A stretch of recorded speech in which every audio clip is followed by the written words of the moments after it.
में लगातार यमुना का जलस्तर बढ़ता ही जा रहा है। बाढ़ग्रस्त इलाकों के दौरे पर पहुंचे मंत्री रामकेश निषाद, प्रदेश सरकार में राज्य मंत्री है इस वक्त रामकेश निषाद। राज्य मंत्री ने लोगों से बातचीत की और बाढ़ प्रभावित लोगों ने मंत्री को अपनी समस्याओं से अवगत कराया, जिसमें जसपुरा, बैलानी, चिल्ला क्षेत्र के कई गांव बेहद प्रभावित हैं।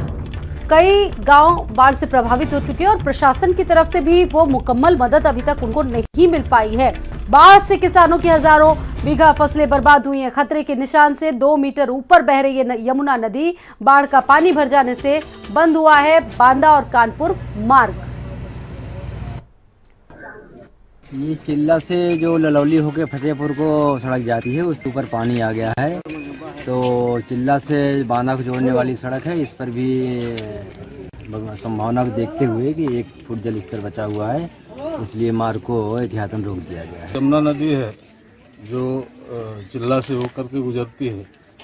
इस यमुना नदी में भी बहुत दूरस्थ क्षेत्र का और कई लाख क्यूसेक पानी आने की संभावनाओं के साथ में जिस तरह से यमुना नदी बढ़ रही है और केन नदी और यमुना नदी के दोआबा में बाढ़ की अनिश्चितता बनी हुई है।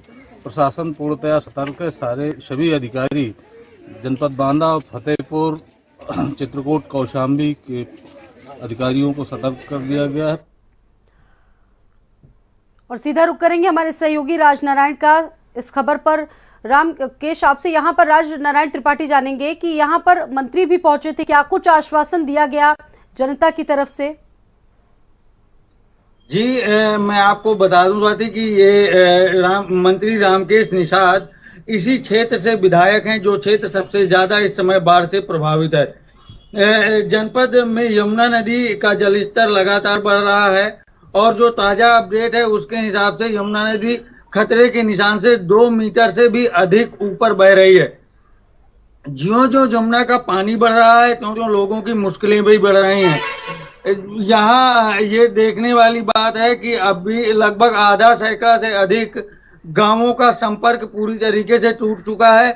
बांदा कानपुर जो मार्ग है वो पूरी तरीके से बंद हो चुका है।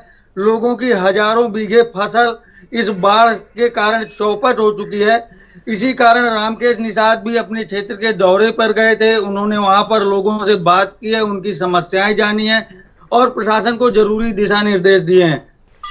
स्वाति जिलाधिकारी अनुराग पटेल ने खुद भी इस पूरे क्षेत्र का दौरा किया और दौरा करने के बाद जरूरी इंतजाम किए, लेकिन जिस तरीके से बाढ़ लगातार बढ़ रही है उस तरीके से प्रशासन के इंतजाम लोगों के लिए नाकाफी साबित हो रहे हैं।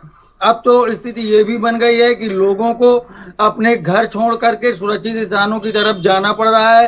लोग अपने मवेशी, जरूरी सामान लेकर सुरक्षित स्थानों की तरफ भी जा रहे हैं। जी बिल्कुल, तो स्थितियां बेहद विकट है। बहुत शुक्रिया राजनारायण।